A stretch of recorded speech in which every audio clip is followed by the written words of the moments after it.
சாண்ட்ராவோட அப்பா இறந்ததுக்கு அவள் இப்படி அழுதது கிடையாது. பா இவன் அழுவான் பொழுது இவன் அழுதது எனக்கு தெரியுது நடக்கும்னு. வண்டி ஃபுல்லாக எனக்கு அப்படியே காதுலேருந்து ரத்தம் வர அளவுக்கு கேட்டிருக்குமே சத்தம். சாண்ட்ரா அழுவுனதை பற்றி ரொம்ப ஃபீல் பண்ணி உட்காந்து திவ்யா கிட்ட உட்காந்து புலம்பிட்டு இருக்காரு பிரஜின். பிரஜின் அவர்களே, ஒன்றா தான் இருந்தீங்க, அப்படியே எவிக்ட் ஆகி போனாலும் வீட்டுக்கு குழந்தைய பார்க்க தான் போவீங்க. இதுக்கே உங்கள் ஒய்ஃப் அப்படி பண்ணாங்க, ஓவர் ட்ராமா. அப்படித்தான்.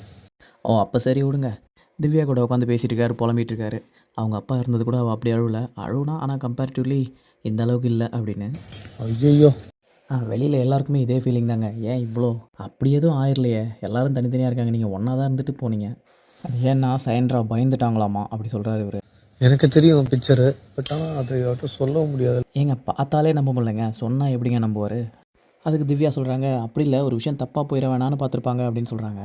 பிரஜன் இதுலேயே இன்னொரு விஷயம் சொன்னாருங்க, அதுலேயும் எனக்கு ஒரு டவுட் இருக்குது. அழுதா மயக்கடிச்சு விழுந்துருவாங்களாங்க? கேட்டுக்கிட்டிங்களா? இதுக்கு முன்னாடி அவங்க வீட்டுக்குள்ளே அழுததே இல்லையா? இப்போ இதுக்கு முன்னாடி பிரஜன் போனப்போ செம்மையாக அழுதாங்க. அதுவும் உங்கள் வீட்டு அழுவா எங்கள் வீட்டு அழுவா, ஏ அப்பா, அப்போல்லாம் மயக்கமே வரலையே. ஆனால் பிரஜன் வந்து பக்கத்தில் இருந்தோடனே மயக்கம் வந்துருச்சே. அந்த மயக்கத்துக்கு கூட தயக்கம் பிரஜன் பக்கத்தில் இல்லைன்னா, ஏ அப்பா. அது என்ன நடிப்போ உண்மையோங்க. ஆனால் இவங்க லவ் பார்க்க கொஞ்சம் நல்லா தான் இருந்தது. ஆனாலும் இவங்க மயக்கம் போட்டு விடும்போது பேப்பரோடைய இழுத்து பிடிச்சி கீழே சாய்ச்சி விட்டாங்க. அப்புறம் தண்ணி தெளித்து ஒரு செகண்டில் ஏஞ்சிட்டாங்க, அது ஒரு விஷயம். ஊன்னு ஏதோ சவுண்டு வேறு போட்டாங்க. அப்போ பிக் பாஸ் உடனே தண்ணி மட்டும் கொடுங்க, டாக்டர் இப்போ வர வச்சுருக்கோம் அப்படின்னு சொல்லிட்டாரு.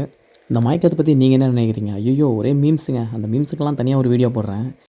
எனக்கு மட்டும்தான் அப்படி தோணுச்சுன்னு பார்த்தா ஊருக்கே அப்படி தான் தோணுருக்கு.